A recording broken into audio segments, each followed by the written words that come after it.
ተመልሰን መተናል። ክብራትና ክብራን ተመልካቾቻችን ለይሉ ጁምዓ ነው ፕሮግራሙ። ኸሚስ ምሽት እንግዳችን ዛሬ ለየት ያለ እንግዳ ነው።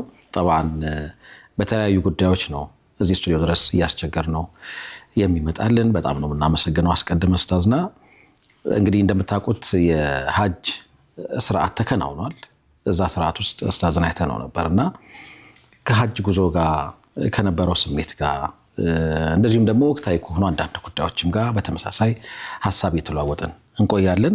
አስቀድመን የምንለው ሐጅ መብሩር ወሰዓያ መሽኩር አመለ ተቀበል ኢንሻአላህ አሚን ባረከላህ ከበላችሁ ሐጅ ለሁላችን ሁሌም እንደምንለው በየብስም በባህርም እንደዚሁም ደግሞ በአየርም የሄዱ ሐጃጆች በሰላም ወደ ሀገራቸው እንዲመለሱ እንመኛለን። በአጋጣሚ ሆኖ ዛሬ ይሄ ፕሮግራም እንግዲህ እየታየ ቀኑን የኢትዮጵያውያን ደም ሐጃጆች እየተመለሱ ነው። እናንተ ቀድማችሁ መጣችኋል። አይ ቲንክ አንዳንድ ሀገራዊ ጉዳዮችም ስለነበሩባችሁ እንኳን ደህና መጣችሁ። እንዴት ነህ? يا بسم الله الحمد لله رب العالمين والصلاة والسلام على رسول الله صلى الله عليه وسلم. እኔ ደህና ነኝ አልহামዱሊላህ። በጣም ጥሩ ነው ያለሁት አልহামዱሊላህ። ሐጅም በጣም ጥሩ ነበር። ያው ሐጅ ነው አይለ ሁልጊዜም ሐጅ ነው። ያው ድካም ነው፣ መንከባለል ነው፣ መሄድ ነው፣ መልፋት ነው። ያው እሱ ስለሆነ ሐጅ በጣም የታወቀ ነው። እንግዲህ ዝግጅቱ ነው ሐጅ መንፈሳዊ ዝግጅቱ ውስጣዊ ዝግጅቱኛ ሸኻችን አባባ ረህመቱላህ አለይሂ ቢያንስ 22 ዓመት ሐጅ አድርገዋል። እና ለሐጅ ከዛ አሁን ሐጅ ላይ አሁን ጨርሷል። ለሚቀጥለው ዓመት ሐጅ ከዚህ ነው መዘጋጀት የሚጀምሩት ከስንቅም ከጉዞም ማለት በቃ እና በየዓመቱ ሊሄዱ ሲሉ ሁልጊዜ ሲሸኛቸው ባፈድርን ባበል ሐጅን ከፍተው ሙጣላ ያደርጋሉ በየዓመቱ አውቄዋለሁ ብለው ዝም ብለው አይደለም። አይ ሐጅ የሚታወቅ አይደለም። በአጠቃላይ ሁልጊዜ ቦታ ስለሆነ ያደናግራል፣ ያደክማል፣ ተዓባለው ያዟዞራል። ያው እንትነህን ስለሆነ ይሄ ኮርስ የሰነ ምግባር ኮርስ ስለሆነ አላህ ያንን በትክክል የምትፈተሽበት ይመስላል። ዝም ብሎ ያመጣብሃል በዛም በዝህም የሚያነጫንጭ የሚያደክም ምናምንና እኔ ሰዎች ከኋላ በጣም ይሄ ልክ ጧፍ ላይ ሌሎች ቦታዎች ላይ ግፍ ያለባቸው ቦታዎች ላይ አንዳንድ ሰው መጥቶ ሲገፋ በግፋቱን እንኳን አያውቀውም እና ገፍቶ ሁሉ ረግጦ ሁሉ ሊሄድ ይችላል። እና ከድካሙ ሰው ያንን ድካሙን የሆነ ነገር አለፍኩ ብሎ ሴንስ የሚያረግበት ወይ እንትን አይደለምና ሐጅ ያው ልዩ ኢባዳ ነው። የተለየ ስሜት አለው። በየጊዜው እንዳዲስ ነው እንዳልነው ሐጅ ራሱ የሆነ ተዓቡ ድካሙ እንዳለው ቢሆንም ያው ልዩ ቦታ ነው። ምንም ለኔ ሁልጊዜም እንዳዲስ ነው። ልብህ ያው ናፍቀህ የምትሄድበት ቦታ ነው። ከዛም ውጭ ስትሄድም ደግሞ እዛ ቦታ ላይ የምታገኛቸው ሹዑሮች ስሜቶች በጣም ደስ ይላሉ። ዘንድሮም ደግሞ እንደ ኢትዮጵያ ሐጃጅ በተሻለ የተወሰነ ለውጥ ኑሮ የታየበት ጉዞ ነበር ብዬ አስባለሁና ብዙ ነገሮች ቆንጆዎች ነበሩ አልহামዱሊላህ። ያ ከምዝገባው ጀምሮ አይደለ አስቀድሞ ነበር ምዝገባው ሲከናወን የነበረው በጊዜ ነው የተጠናቀቀው። እንደው ከረመዳን በፊት ነው። እኛም ጋር ሰዎች ይደውሉ ነበር እንደው ይሄ ነገር እንዴት ነው የምር ተዘግቶ ነው ወይ መሰል ሐሳቦች ነበሯቸው። ይሄን ማስለመዱ አንድ ነገር ነው። አንድ ሰው ሲነግረኝ ምዝገባ ተጠናቀቀ ከተባለ በኋላ የመጣው ሰው ቁጥር ቀላል አልነበረም። ተቀሪበን እስከ 800 እስከ 1000 ሰው ከዛ ድረስ ያልፍ ይችላል። የሚገርም ከምዝገባው በጣም ከዚህ ከዲጂታል መሆኑ ለሐጃጁ የበለጠ ቅርብ የሆነ አገልግሎት የተሰጠበት መሆኑ በጣም ብዙ ሆስፒታሊቲዎቹ የተመቻቹ ነበሩ። ያን ተከትሎ ደግሞ እንደ ሀገር እውቅናም እንደመጣ እየሰማን ነው። እሱ ነገር እስቲ አንተ አንደበት ይነገረን። እውነት ነው ኢትዮጵያ እንደ ሀገር ያገኘችው ሽልማት አለ?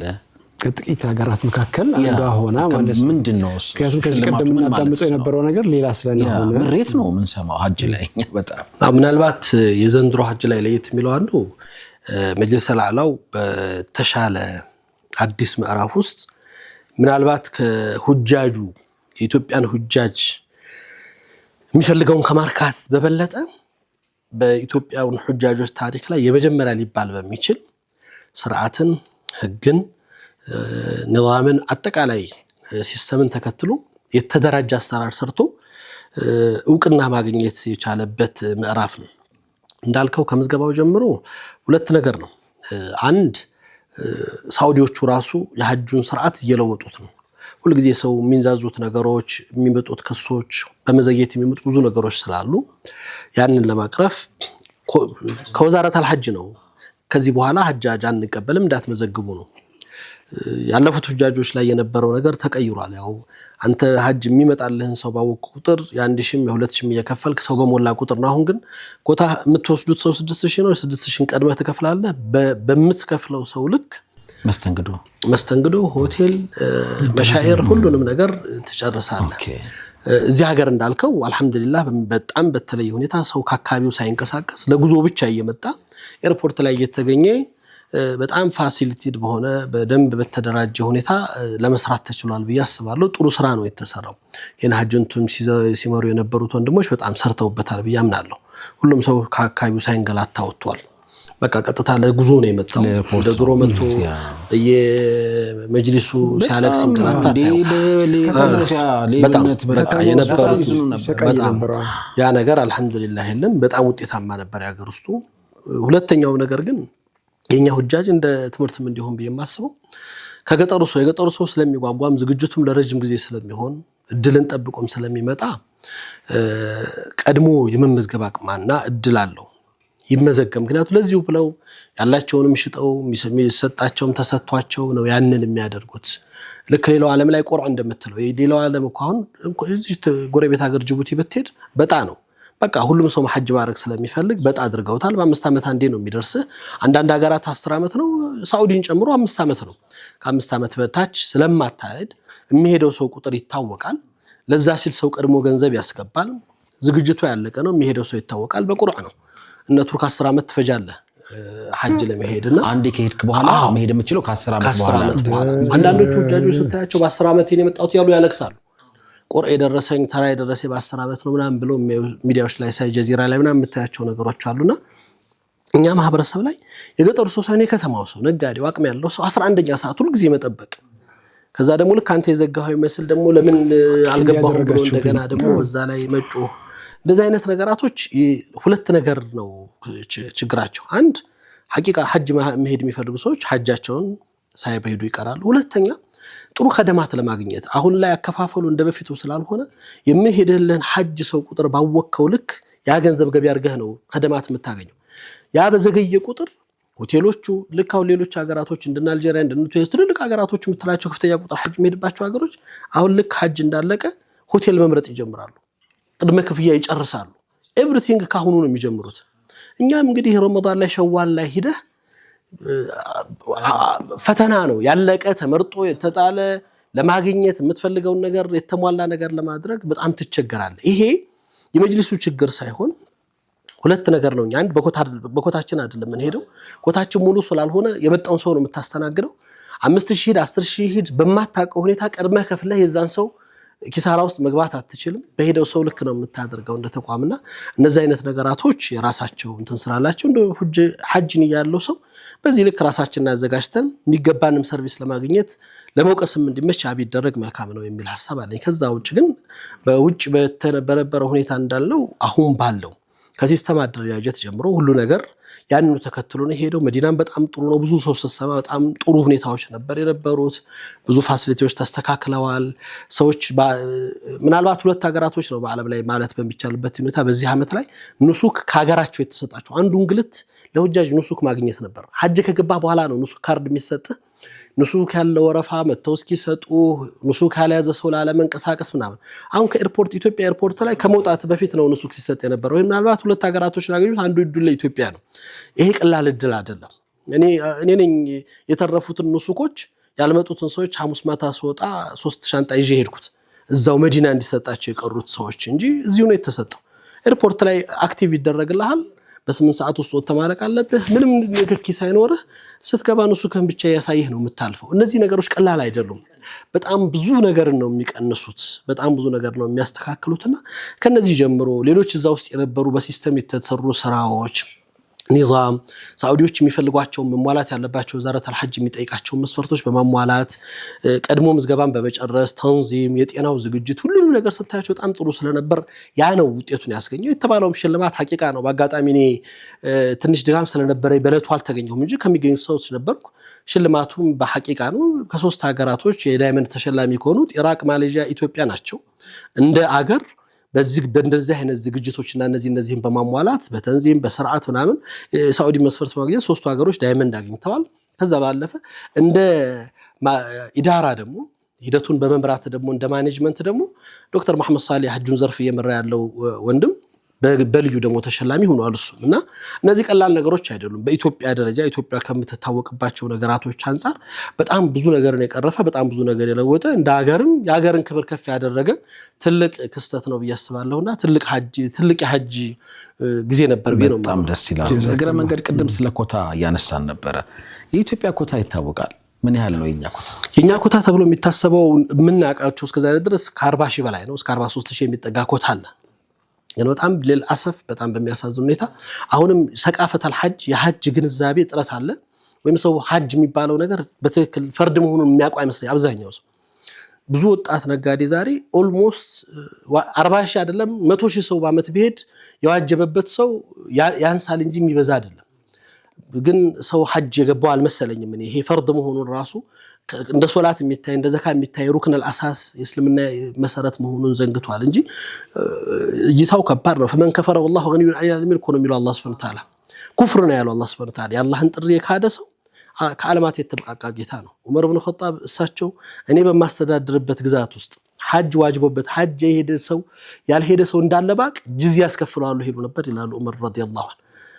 ነሳቢ ተርቡናሊ ትልልቆቹ ዓሊሞችን መሐመድ ኢብኑ ሙንከዲር በመንኖርበት አካባቢ ሐጅ ወጅቦበት ሐጅ ያልሄደ ሰው እንዳለ ብናቅ ሶላተል ጀናዛ ቢሞት አንሰግድበትም ይላሉ።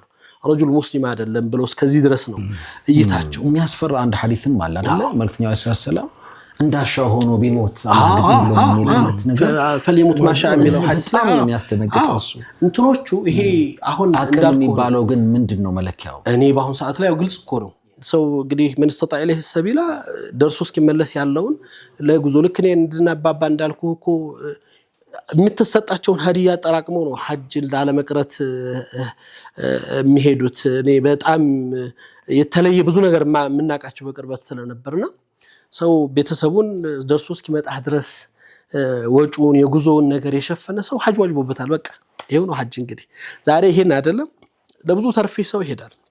ብዙ የመዝናናት ፕሮግራሞችና ዝግጅት ጉዞዎች ይሄዳል። ሐጅ አልወጣ ሰው ዑምራ በአመት 3-4 ጊዜ ይወጣል። እንደዛ አይነት ነገራቶች ሐጅን ሩክነን አሳሲ ነው አልተረዱትም። ትልቅነቱም ሰው አልገባውም ይመስለኛልና እሱ ላይ በጣም መሰራት ካለባቸው ጉዳዮች እኔ ዳዋው እንዳንል ደግሞ ኡስታዝ በሚገርም ሁኔታ የገጠሩ ማህበረሰብ መሬት ሽጦ ከብቱን ሽጦ አጠራቅሞ ረጅም አመት ያውም ገጠር ውስጥ ያለው ገበሬው ስለ እስልምና በበቂ ሁኔታ ደርሶታል ብለን ለምንለው ልንል የማንችለው በቂ መገናኛ ብዙሃን በሌለበት ዳዒዎች በበቂ ሁኔታ በማያገኙበት የገጠሩ ሰው ነው በብዛት ጉጉት ያለው የሚሄደው። እንግዲህ ከተማው ግን በራሱ ልቡን ደፍኖ ካልሆነ እንደው አልደረሰውም ማለት አልተረዳውም ማለት እንችላለን። እኔ አልደረሰውም ብዬ አይደለም፣ ሰው ማንቃት ይፈልጋል። አሁንም ሰው በትክክል አልተረዳም። እኔ ሐቂቃ ሐጅ የሚባለው ነገር አርካን الاسلام ሆኖ ራሱ የዘነጋ ሁሉ ነው የሚመስለኝ።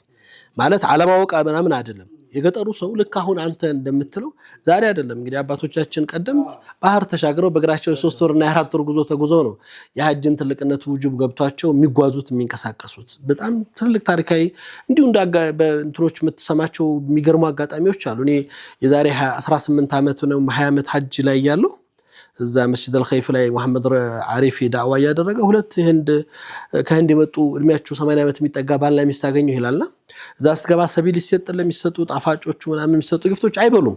ደረቅ ብስኩትና ውሃ ብቻ ነው የሚጠጡት። ጁስም አይጠጡም፣ ጣፋጭም አይበሉም። ምግብም ሲሰጣቸው ሩዙን አይበሉም። ለምንድን ነው እየጠየኳቸው አለ ራሴ ቀርቤስ እዛው ነው ሲናገር የሰማሁት መስጂድ አልኸይፍ ላይ። እኛ ሐጅ ለመምጣት ስጋና መረቅ ያለው ነገር ጣፋጭ ነገር ሳንበላ 26 ዓመት አጠራቅመን ነው ሐጅ መጣ ነው አሉኛል።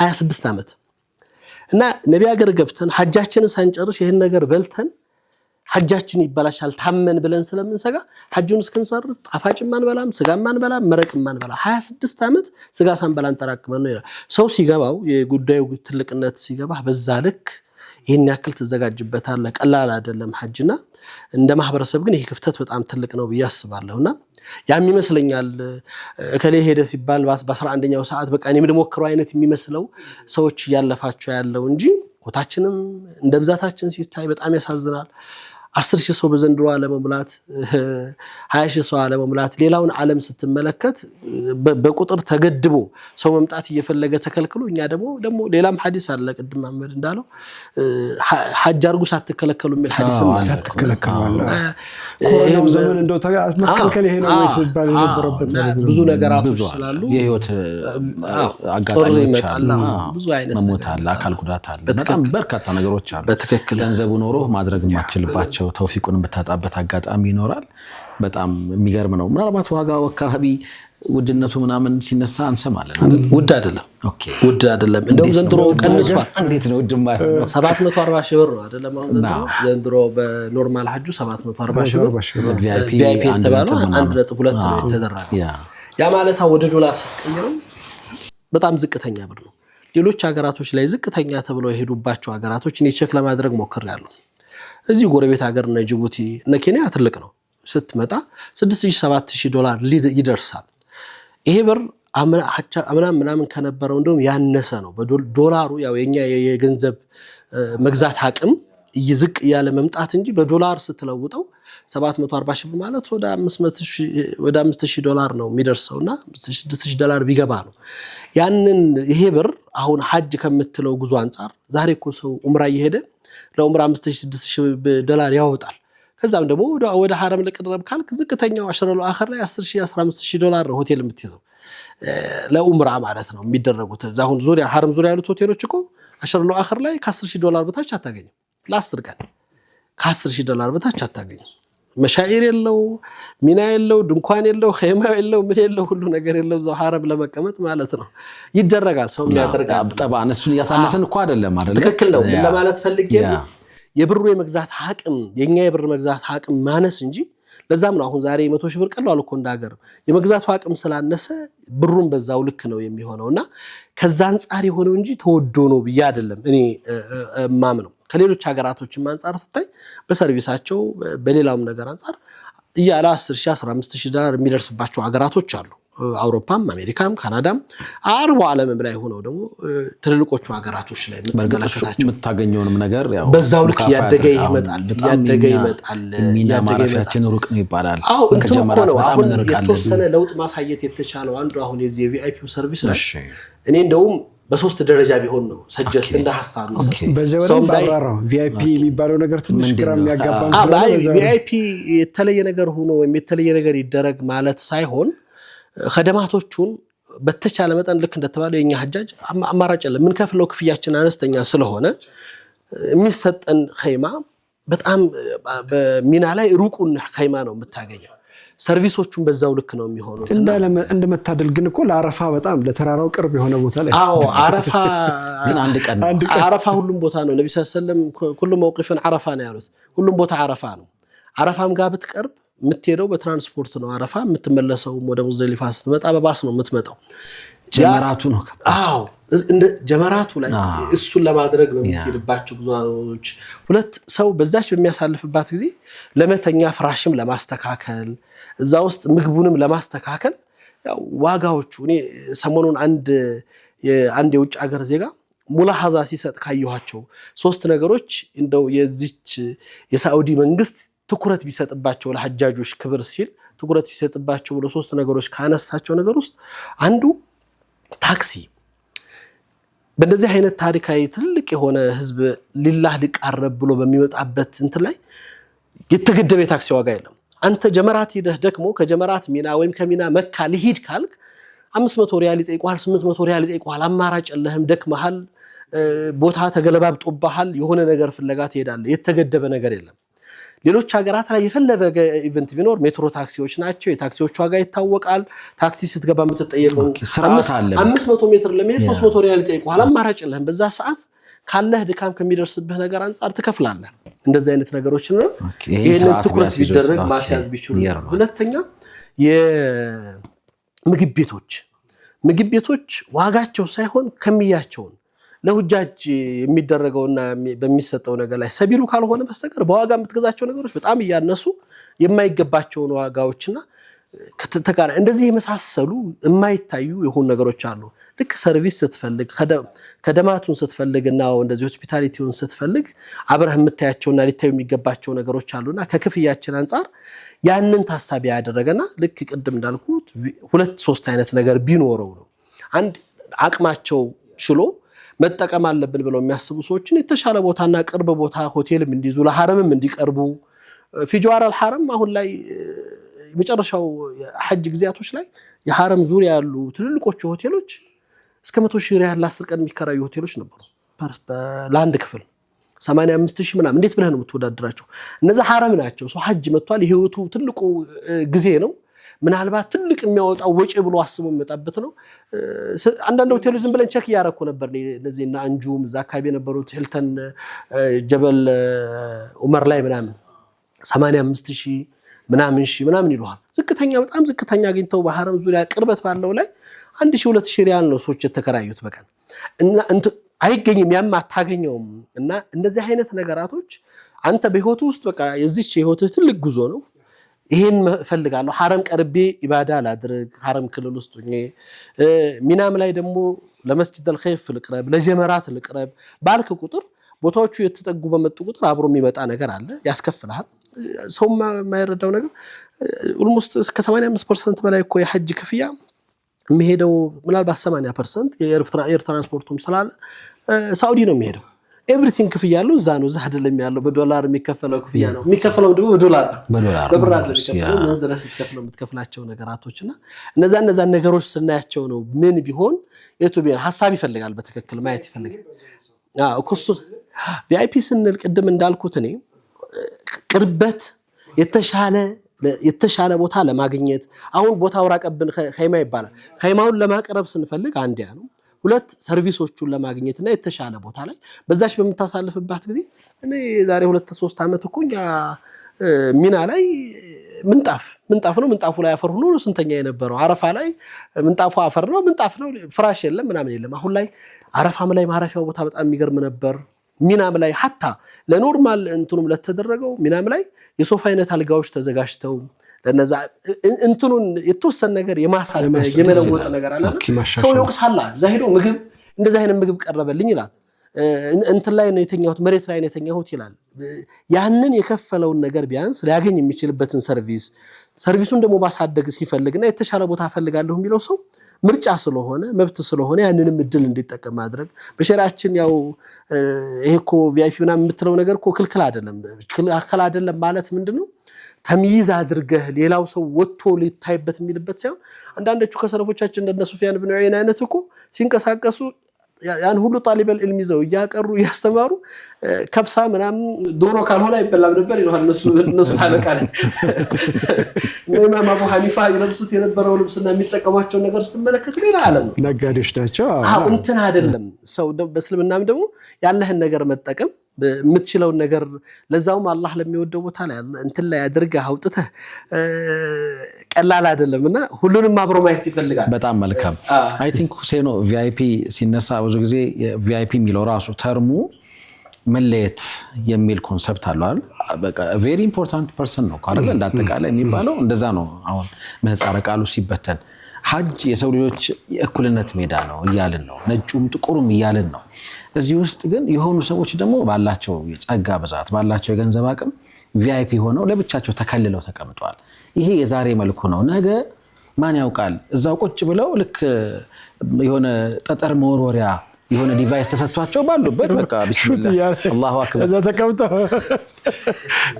አረፋ ተራራው ላይ አሁን የሙስደሊፋ እኔ ይናፍቃል የሙስደሊፋ አሽዋው ላይ መተኛቱ ምናምን በርግጥ ሰሞኑን አንድ የአፍሪካ ሀገር ፕሬዝዳንት የኮትዲቫር ፕሬዝዳንት ሼር ተደርጎ አይተው እዛ አካባቢ ቪአይፒ ምናምን ከመጣ እንዴት ነው የሚሆነው? አሁን ሙዝደሊፋ እኩል የመሆናችን አንዱ ማሳያ ነበር አይደል? እሱ እኮ ነው አሁን ኦልሞስት ያለው ከያ ነው። አሁን ሚናም ላይ ብትመለከት ምናልባት የቦታ ቅርበት የምታርፍባት የመኝታ ቦታ ካልሆነች በስተቀር ሚና ላይ የምታገኛቸው አብዛኞቹ ነገሮች አንድ ዓላማው እዛ ቦታ አሁን ለምሳሌ እንበል ሰዎች እኩል ናቸው፣ ትክክለኛው ቦታውም ነው፣ አንድ አይነት ልብስ ለብሰው ነው ይውደድም ይጥላም የሚተኛበት ቦታ እንደዚህ አይነት ፍራሽ ላይና እንትንም ላይ አስተኛው። ያ ሰው ግን ያንኑ ፎጣ ለብሶ ነው የሚተኛው። ሱሪ ለብሶ ሱፉን ለብሶ አይደለም የሚተኛ። ወይም ደግሞ ምንም ብትለው በቃ ተጀሩድ አድርጓል፣ ወርዷል። በቃ ያንን ማንነቱን ለቋል፣ ስልጣኑን ለቋል፣ ክብሩን ለቋል። አጀባ የለ፣ መሳሪያ የለ፣ ጥበቃ የለ፣ ከሁሉ ነገር ወጥቷል። ያንኑ መጋፋቱን ያንኑ መረገጡን ያገኘዋል። ይሄ ሰው መሸሽ አይችልም። ምክንያቱም ጧፍ ሲያረግ እዛ ውስጥ ነው የሚገባው። አረፋ ላይ ሲሄድ እዛ ነው የሚገባው። ጀመራ ላይ ሲሄድ እዛ ነው የሚገባው።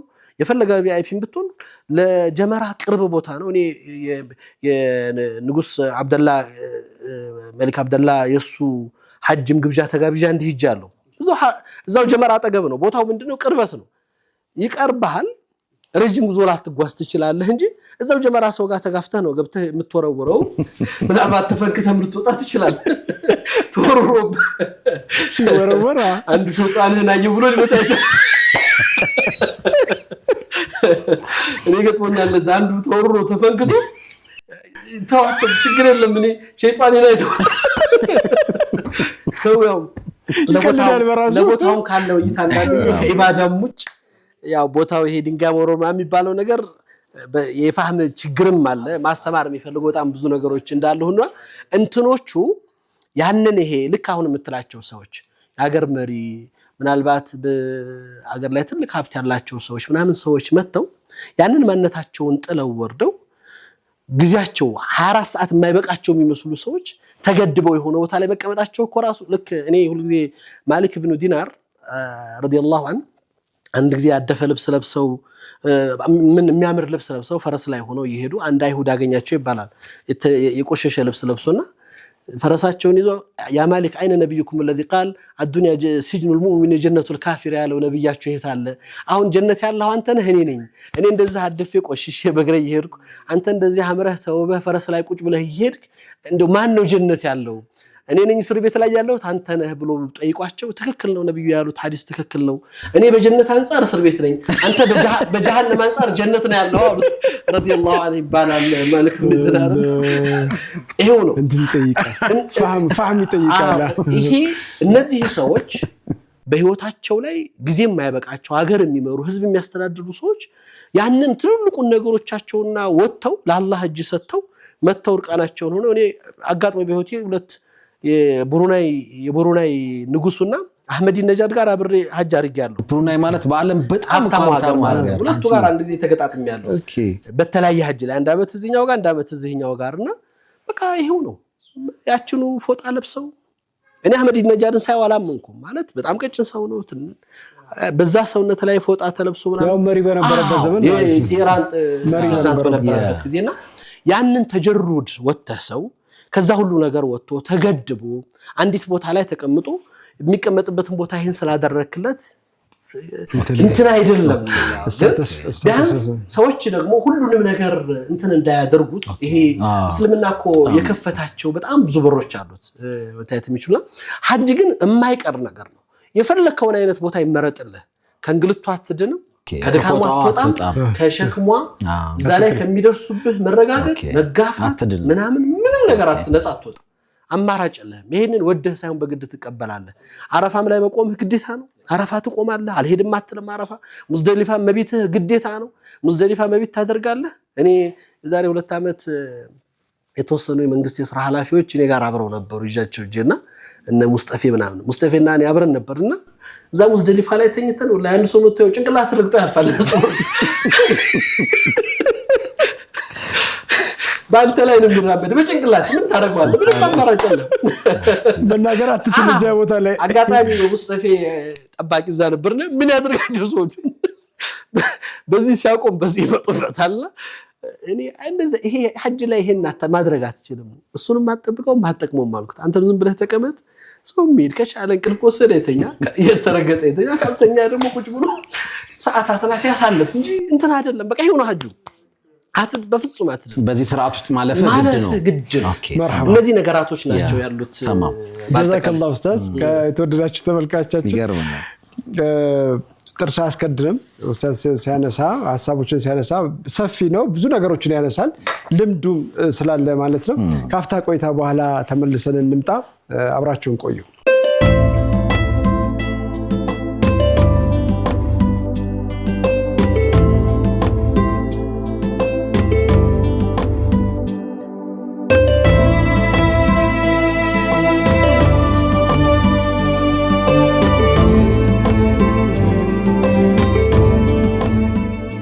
ተመልሰናል። ክብራትና ክብራን ተመልካቾቻችን ለይሉ ጁምዓ ነው ፕሮግራሙ። ኸሚስ ምሽት ድህረ ሀጅ ከኡስታዛችን ጋር ቆይታ ያደረገን ነው የምንገኘው። እንደ ሀገር ያገኘነውን አዋርድ በሚመለከት እንደዚሁም ደግሞ ይህንን ስርዓት በመምራት ከፊት ሆኖ በማሳለጥ የሀጅና ኡምራ ዘርፍ እንግዲህ ኃላፊው ምናልባት ኡምራ ይኖር አይኖር እርግጠኛ አይደለም፣ የሀጅ ዘርፍ ኃላፊው ዶክተር መሐመድ ሳሌህ እንደዚሁ እሳቸውም በግል ተሸላሚ መሆናቸውን አነሳን።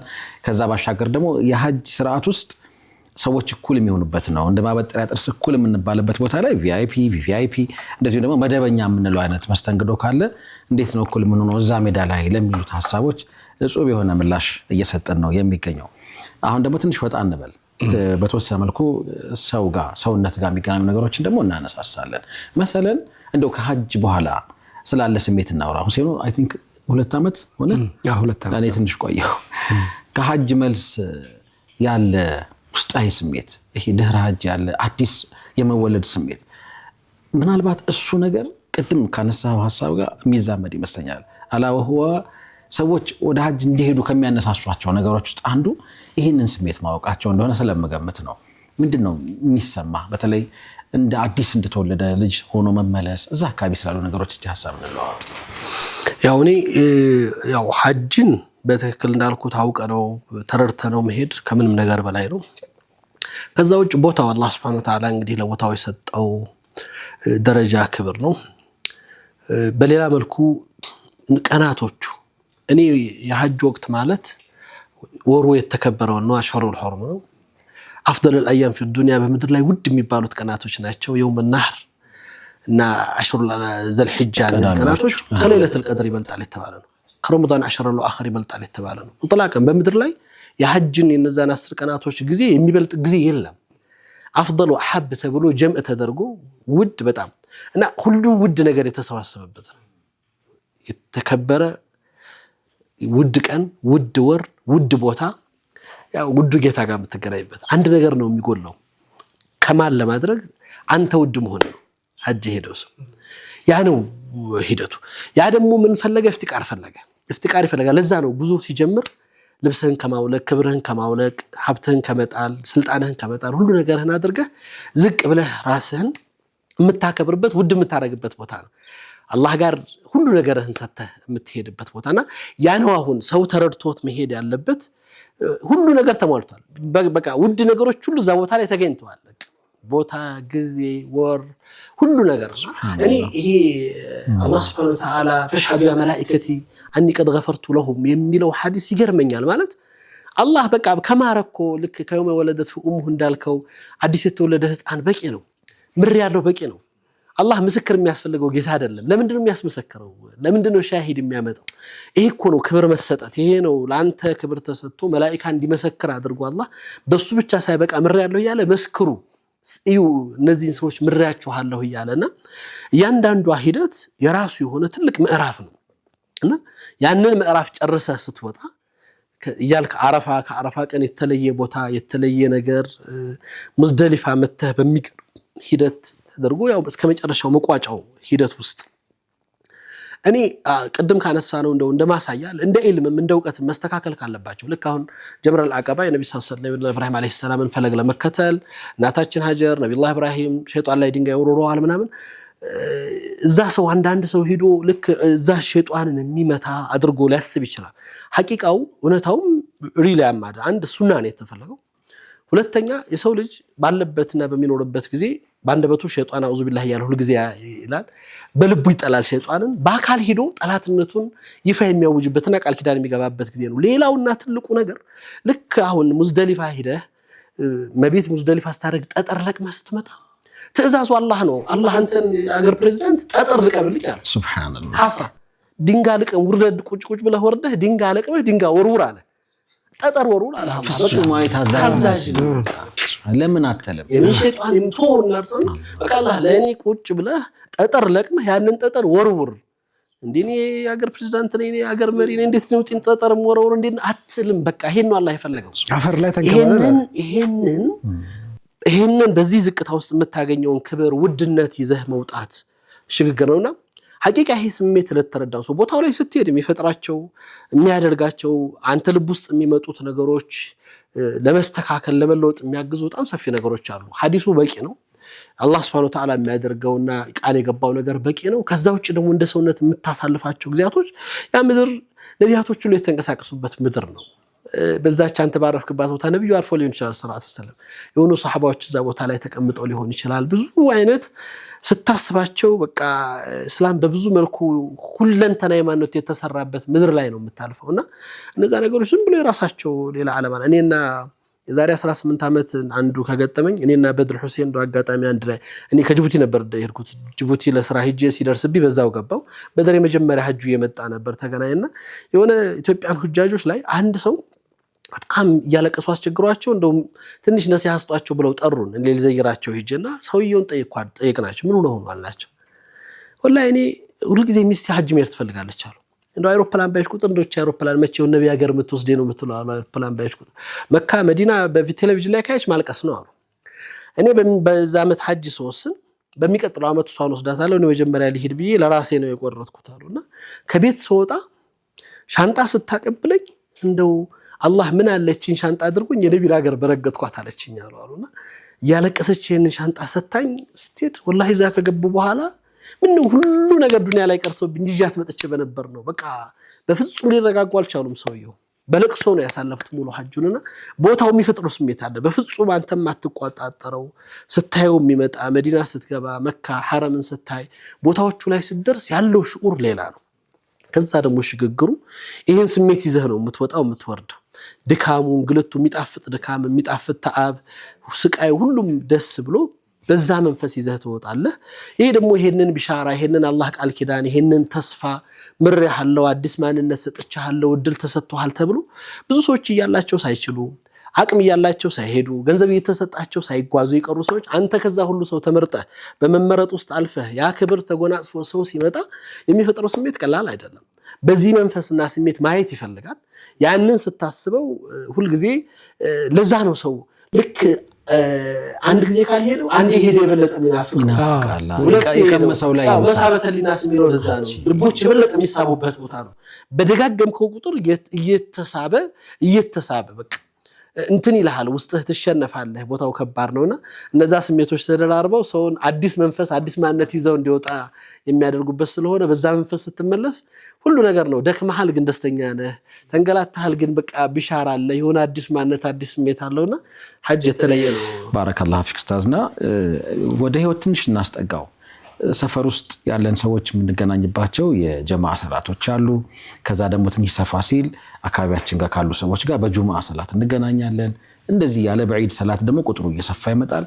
ሐጅ ደግሞ ከዓለም አቀፍ ሙስሊም ኮሚኒቲ ጋር የበለጠ የምንቀርብበት የምንተሳሰርበት እንደሆነ ይነገራልና ይሄ የኢስላምን ዩኒቨርሳል ባህሪን በደንብ የሚያንጸባርቅ ስርዓት አለው።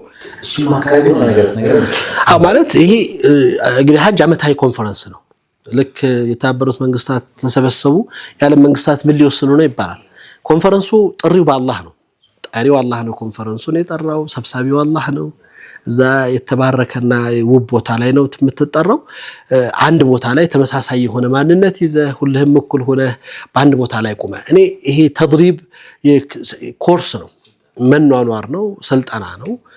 አላህ በህይወታችን ውስጥ ልክ ያልካቸው በጀማዓ አብረን የምናሳልፈው በሰፈር አብረን የምንኖራቸው የምትተዋወቀው ሰው ጋር የምታሳልፈው ስሜት አለ። እዛ ሄደህ የማታውቀው ሰው ነው የሚገፋ፣ በቋንቋ የማትግባባው ሰው ነው የሚረግጥህ፣ ምናልባት የሚሰድብህ፣ ምናልባት የሚሰነዝርብህ። ያን ሰው ቻይና ነው፣ ያ ሰው አሜሪካ ነው፣ ያ ሰው የሆነ አፍሪካ ሀገር ነው። መልስ እንዳሰጠው እንኳን ታዛሃል፣ ሐጅ ይበላሽብሃል። ይሄው ነው መናኗርን መልመድ።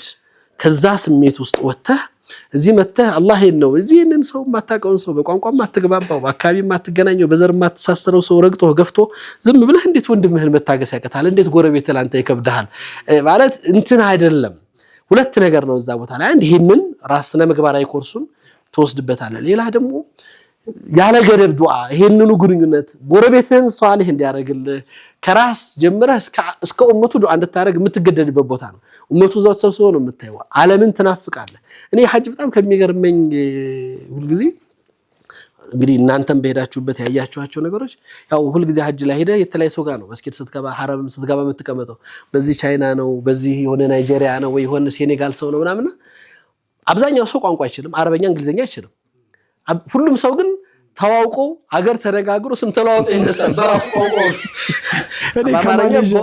ከማሌዥያ ጋር ገንዘብ ተቀያይሮ እንደዛ ታደርጋለህ ይሄ አላህ Subhanahu Wa Ta'ala ይሄው ነው በቃ ተዓዩሽን መኗኗርን አብሮነትን ትልቅ ነገርን ማሰብን ዓለም አቀፋዊ የሆነትን ስሜትን እስልምና ይሄው ነው የማይገደብ ዛሬም ድረስ ገርቦቹ እስልምና ሁሉም እምነቶች የሆነ መቆሚያ መቋጠር ያላቸው በአገር ተገድበዋል በክልል ተይዘዋል ከአንድ ቦታ ሄዶ ሌላው ቦታ ሄዶ ያን ኤክሰርሳይዝ ሊያደርግ የሚችልበት ምንም አይነት መገናኛ የለውም ቋንቋ ባሪየር አለ የሆነ ነገር ገደብ አለ እስልምና ያልተገደበ ማንነት ሁሉም አንድ አይነት በተመሳሳይ ማንነት ውስጥ ሆኖ እንድታልፍ የሚያደርግና ያንን እንድታዳብረው እንድታሳድገው ይሄ ኡማ የሚባለው ስሜት እኔ ሁሉ ጊዜ ያከና አብዱ ያከነስተይን በጣም ያጅበኛል ማለት ሰው ብቻውን ቆሞ እንዴት ያከና አብዱ ይላል እንዴት እኛ ያለ ይቀራል መሆን ያለበት ያከ አብዱ እኮ ነው አንተ ብቻህን ቆሞ ያከና አብዱ ለምን ትላለህ አላህ በቃ ይሄው ነው ኡመትና አንተ ስለ ኡመት የምትኖር ሰው ነህ ስትፈጠር ብቻህን አልተፈጠርክም ስለ ከባቢ አልተፈጠርክም ስለ ኡመት የምትኖር ሰው ነህ እኛ ያልክ ዓለም ላይ ስላሉት ሙስሊሞች በሐሳብም በስሜትም እየናፈክም እየኖርክ እንድታሳልፍ ያን ደግሞ በጋራ ቁጭ ብለህ በጋራ ተገናኝተህ ሐሳብ ተለዋውጠህ ሀገር ተነጋግረህ ሽዑርህን ስሜትን ተለዋውጠህ ዓለም አቀፋይነቱን የበለጠ አጠናክረህ ያንንም የእስልምና ምንነት ተረድተህ የምትመጣበት ትልቅ መድረክ ነውና ሐጅ ይለያል ጀዛከላሁ ኡስታዝ በጣም ወሰድከን መሰድከን በጣም አሁን ከዚያ አውጥተን ወደዚህ አንተን ለመመለስ በጣም እየተቸገርኩኝ ነው ያለሁትና መነሳት ያለበት ነገር ስላለ ግድ ስለሆነ እንኳን ደህና መጣህ ደግመን እንላለን ያው ከመጣህ በኋላ ብዙ ጉዳዮችም ስለነበሩብህ ኃላፊነትም ስላለብህ ነው ቀድመህ የመጣው አንዳንድ ነገሮች ከግራና ከቀኝ የሚሰሙ ነገሮች አሉ የሆነ ጊዜ ሰላሙ በጣም ይበዛል ሌላ ጊዜ እንደው ተረጋጋን ሰላም ሆነን ብለን ስንል የሆነ ጊዜ ደግሞ ይመጣና ድፍርስ መንፈስን ድፍርስ የሚያደርግ ስሜትን የሚረብሽ ነገር እንሰማለን ከሰሞኑ እንደዚሁ አርሲ አካባቢ የተፈጠረው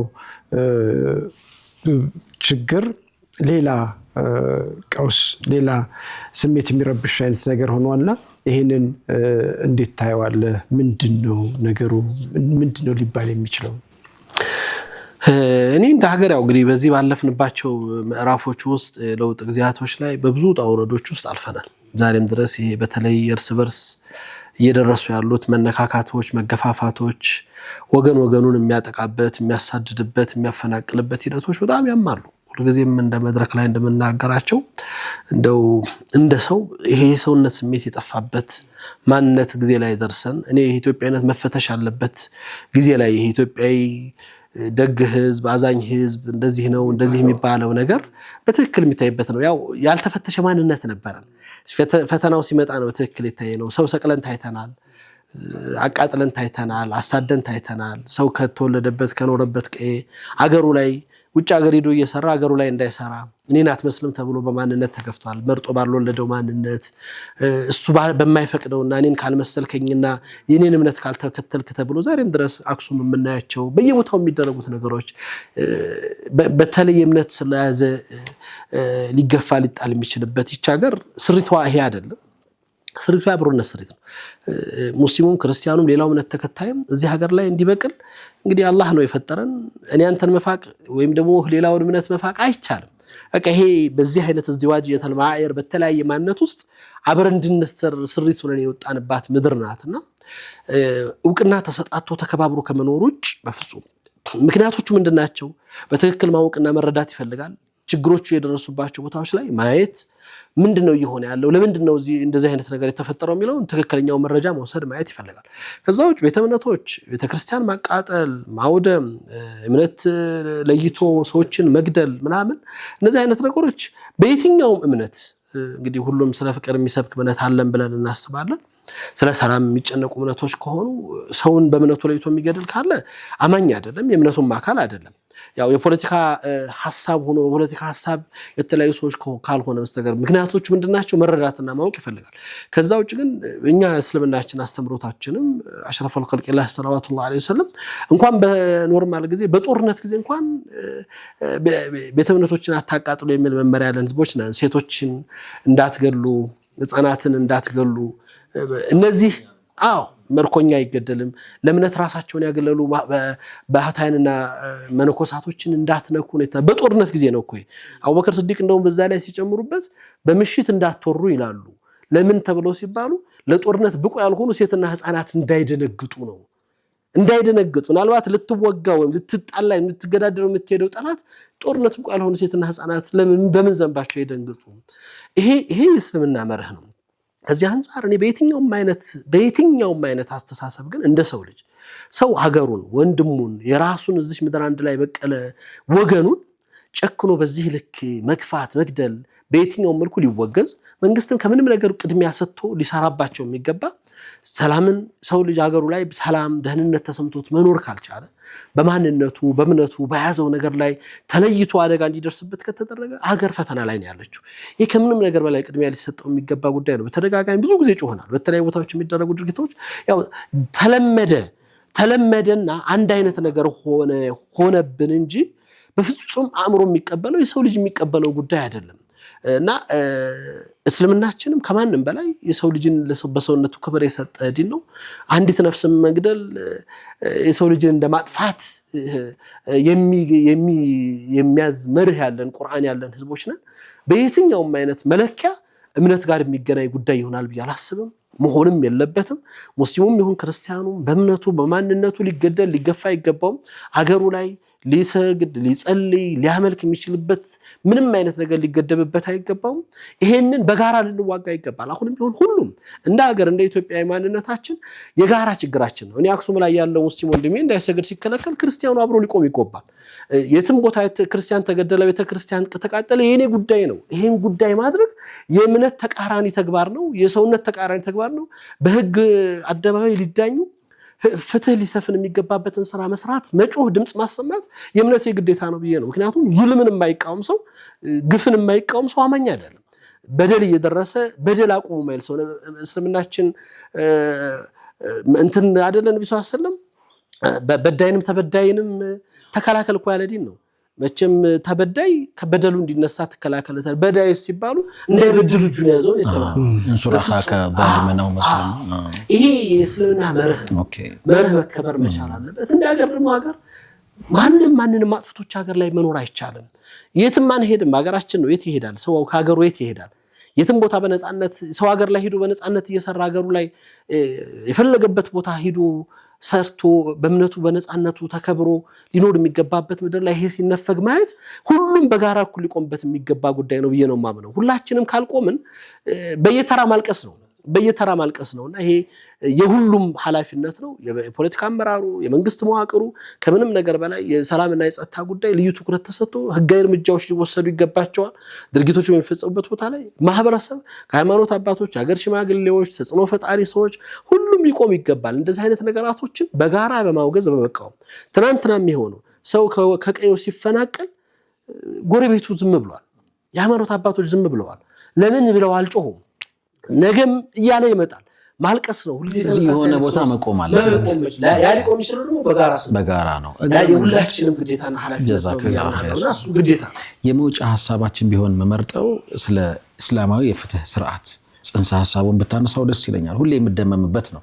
የአላህ መልእክተኛ አለይሂ ሰላቱ ወሰላም ህልፈል ፉዱልን በሚመለከት ያጸኑት ሐሳብ አለ። እሱ አካባቢ የሆነ ነገር ብትነግረን ደስ ይለኛል። እንግዲህ እስልምና በአጠቃላይ መርሁ ይሄ አድል የሁሉ ነገር የፍትህ የሚባለው ነገር ዕድሉ ወለው አላ አንፍሲኩም እኮ ነው። በነፍሳችሁም ላይ ቢሆን ፍትሃዊ ሆኖ ነው። ለው ሰረቀት ቢንት ፋጢማ ብትሰርቅ እጇን ከመቁረጥ ሸሪዓን ከማክበር ህግን ከመፈጸም አልመለስም ነው። ይሄ ነው እስልምና መርሁ። ነብዩ መሐመድ ሰለላሁ ዐለይሂ ወሰለም ያን የጃሂልያን ስምምነት الفل فضول ላይ ሲሳተፉ ያደረጓቸው መውቅፍ ሰለላሁ ዐለይሂ ወሰለም ለው ዱኢቱ ፊል ኢስላም ልክ እንደዛ አይነት ተግባር ላይ ዛሬም ብትጠራ ሂጄ ደግመዋለሁ ነው ያሉት። ምክንያቱም ዙልምን ግፍን በደልን ለመቃወም የተደረገ ስብስብና የጋራ ስምምነት በማድረግ የተሰራ ስራ ያ ማለት እሳቸው ነብይ ከመሆናቸው በፊት የተሳተፉበት ኮንፈረንስ የሰላም ኮንፈረንስ ነው። በደልን ለመቃወም ፍትህን ለማስፈን የሚበደሉ ሰዎች ላይ የሚደረገው ነገር ለመከላከል የተደረገ ነገር ነው። ይሄ የእስልምና በየትኛውም አይነት ወቅትና ጊዜ የሚፈጽማቸው እኔ እስልምና ሁሉ ጊዜ ይሄ የነብዩ ሰለላሁ ዐለይሂ ወሰለም መስጂድ ነብዩ ውስጥ የነጀራን ክርስቲያኖች መተው ሊወያዩአቸው ሲሉ መስጂድ ነብዩ ውስጥ እንዲጸልዩ ፈቅደውላቸዋል እኮ። አሽረፈል የምድር ሁለተኛ የተቀደሰ ቦታ ነው። መስጂድ ነብዩ ውስጥ ነው። ጸሎት ሰዓታችን ደርሷል ሲሉ ቅዳሴያችሁን አድርጋችሁ ስትጨርሱ ውይይታችንን እንቀጥላለን ያሉት ረሱል አሚን ሰለላሁ ዐለይሂ ወሰለም። ይሄ የእስልምና በሁለንተናይ ማንነቱ እስልምና አንተን አክብሮ ነው፣ እውቅና ሰጥቶ ነው። በፍጹም አንተ ማንነትህን ገፍቶ ወይም ጠልቶ የሚያደርግበት የለምና ፍትህ የሁሉ ነገር መሰረት ነው። ፍትህ በተዛባ ቁጥር ሀገር ትፈርሳለች፣ ማህበረሰቡ ይናጋል፣ ሀገር ለተለያየ አደጋ ይጋለጣልና እስልምናም ይሄ ነው መሩ። ያ ከጃሂልያ ውስጥ በጃሂልያ ከእስልምና በፊት በነበረ አቋም ላይ የተሳተፍኩበት ለሰው ልጅ ነፃነት ፍትህ የተከፈለ ዋጋ ዛሬም ላይ ያ ተግባር ቢሰራ የመጀመሪያው ሰው ሆናለሁ ብሎ ያሉበት ረሱል አሚን ሰለላሁ ያለ ምክንያት አይደለምና ፍትህ እንዲሰፍን የሰው ልጆች ክብር ነፍስ እንዲከበር ነፃነት እንዲያገኙ በማንነታቸው እንዳይገፉና እንዳይጣሉ ከእስልምና የበሰጠ ዕውቅና ቅድሚያም ሰጥቶ የሰራም ዲን የለም። የሁላችንም ኃላፊነት ነው ይሄ ዲኑን ማክበር የዲኑን ወደ ላይ ማድረግ ነው ብዬ ነው ማምነውና በዛ ስሜት ሁሉም አካል ሊሰራ ይገባል። ባለቤት ነን ቀድመን ይሄ ኩንቱም ኸይረ ኡማ እኮ ያለ ምክንያት አይደለም። ይሄው ነው ተአምሩና ቢልማዕሩፍ ወተንሐውና ዐኒል ሙንከር ነው። ጥፋትን ያልተቃወመ ግፍን ያልተቃወመ ለዚህ እኮ ነው ከሊመቱል ሐቅ እንደ ሱልጣን الجائر ነው። ንጉስ ፊት እንኳን ቢሆን ሐቅን ተናገረ ሐቅ ሲጠፋ ስታይ ላ ሚል ማንነት የሌለው አካል ይሄው ነው እስልምና መርሁ ይሄ ነው። ምክንያቱም በየትኛውም ቦታ ላይ ብትሆን አድል የፍትህ መስመር ከተሳተ ለዛ ነው ሰይድና አቡበከር ስዲቅ ካዘነበልኩ አቃኑኝ ነው ያሉት አይደል? ዑመር አይደለም በእጅ አይደለም እንቃናል ባፍ አይደለም እናቃና ካዘነበልክ በሰይፍ እናቃናለን ያላችሁ። ሐቅን ከጣስክ ፍትህን ካዘነበልክ ይሄ የእስልምና መርህ ነው። በየትኛውም መልኩ ሊከበር ሊጠበቅ የሚገባው መርህ አለ። ያን የማክበርና እንዲከበር የመስራት ደግሞ የሙስሊሞች ቅድሚያ የህይወት ተግባራቸው ነው መሆን ያለበት ብያምናለሁና አይጠሩ ሙስሊሞች በእንደዚህ አይነት ቦታ ላይ ኑ ተብለው ተለምኖ አይናገሩም። የግዴታቸው ስለሆነ ከሰው በፊት ይቆማሉ። የእምነቱ መርህ የእምነቱ መመሪያ ስለሆነ ፍትህ እንዲሰፍን የሰው ልጆች ደም እንዳይፈስ አደጋ እንዳይመጣ ከማንም በፊት መስራት ያለባቸው የነሱ ኃላፊነት ነው ብያምናለሁ። እዛ ላይ ግዴታ መቆም አለበት። ባረከላሁ ፊክ። በድጋሚ ሐጅ መብሩር ወሰዓይ መሽኩር። ቲንክ ብዙ ሐሳብ ወሰድን አይደል? ብዙ ሐሳብ ወሰድን። በጣም ብዙ ኃላፊነት ያለበት ሰው ነው። ካለው ውድ ሰዓቱ ኸሚስ ጠርቶኝማ በጭራሽ አልቀርም ብሎን መጥቷል። ኡስታዝ በተመልካቾች ስም እጅግ አድርገን እናመሰግናለን። በደቂቃው ውስጥ ስልኮቹ አንዱን ሲል እንግዲህ እስካሁን ምን ያህል ስልኮች እንደተደወሉ እሱ ነው የሚያውቀው። ቢሮ ምን ያህል ሰው እንደሚጠብቀው አሁን ምሽት ነው። በዚህ ምሽት ሰዓት መቼስ ስራ ነው። ጀዛከላሁ ኡስታዝ። አንድ ወንድም ሰሞኑን አግኝቼ በሙሉ አይኔ እኮ አላየውም ኡስታዝ፣ በሙሉ አይኔ እኮ ላየው አልፈልግም እፈራለሁ። እሱን ሳየው በይተናነቀኛል። ታዋቂ አርቲስት ነው፣ ጎበዝ ሰው ነው እና ያለፈውን ዘመን እያስታውስን እያወጋን ማለት ነው። ኡስታዝ በዱዓ እንውጣ። በዚሁ ብንሰናበት የተሻለ ይመስላል። በዱዓ እንውጣ። አሜን። ሌላ ምናልባት የምታነሳው ሐሳብ የተለየ ነገር ካለ እሱ ላይ ታው እንግዲህ ቢስሚላህ አልሐምዱሊላህ ረብል ዓለሚን ሰላቱ ወሰላሙ ዐላ ረሱል። ዘንድሮ አላህ ሐጅ ወፍቆናል። አላህ ሐጃችንን ተቀባይ አድርጎልን እንግዲህ አጠቃላይ ኡመቱን አላህ ከሚመራቸው ከተቀበላቸው ምራቸዋለሁ ከተባሉ ሰዎች አላህ አድርጎን ወገኖቻችንን ቤተሰቦቻችንን ደግሞ ሐጃቸውን በሰላም በአፊያ ጨርሰው ወደ ሀገራቸው ይመለሱ። ለሚቀጥለው ሐጅ ላይ ደግሞ ሁላችንም እንግዲህ ለበይክ ብለው አረፋ ላይ ከሚቆሙት ኢዕትራፍ ዝኑብ አድርገው አላህ ጋር ከሚገናኙ ሰዎች አላህ አድርጎን። ያው መነየት ነው ሐጅ ንያ ስለሆነ ትልቁ ስራው የሐጅ ሩኩኑ አሳሲው ንያ ነው። ንያችንን አሳምረን አላህ ይዛ ሰው ይበለን። እንግዲህ በኡመታችን ላይ የመጣውን ፈተና በሁሉም አቅጣጫ አላህ ፈተናውን ያንሳልን መጨረሻችን አላህ ያሳምርልን ربنا هب لنا من ازواجنا وذرياتنا قرة اعين واجعلنا للمتقين اماما اللهم احسن عاقبتنا في امور كلها واجرنا من خزي الدنيا وعذاب الاخره اللهم انا نسالك اخلاص العاملين وعمل المخلصين والصبر واليقين والثبات على الدين اللهم ثبتنا بالقول الثابت في الحياة الدنيا وفي الآخرة اللهم يا سابق الفوت ويا سامع الصوت ويا ناشر العظام بعد الموت صل على محمد وعلى آل محمد اجعل لنا من أمرنا هذا فرجا ومخرجا إنك تعلم ولا نعلم وتقدر ولا نقدر أنت علام الغيوب ربنا آتنا في الدنيا حسنة وفي الآخرة حسنة وقنا عذاب النار اللهم إنا نسألك بأسمائك الحسنى وصفاتك العلى إذا سئلت بهم أعطيت وإذا دعيت بهم أجبت اللهم أنت قلت قولك الحق ادعوني أستجب لكم ها نحن دعوناك قد أمرتنا فاستجب لنا كما وعدتنا الحقنا برد عفوك وحلاوة مغفرتك وصلى اللهم على سيدنا محمد وعلى آله وصحبه أجمعين والسلام عليكم ورحمة الله عليكم السلام ورحمة الله وبركاته ربنا يبارك فيك أستاذنا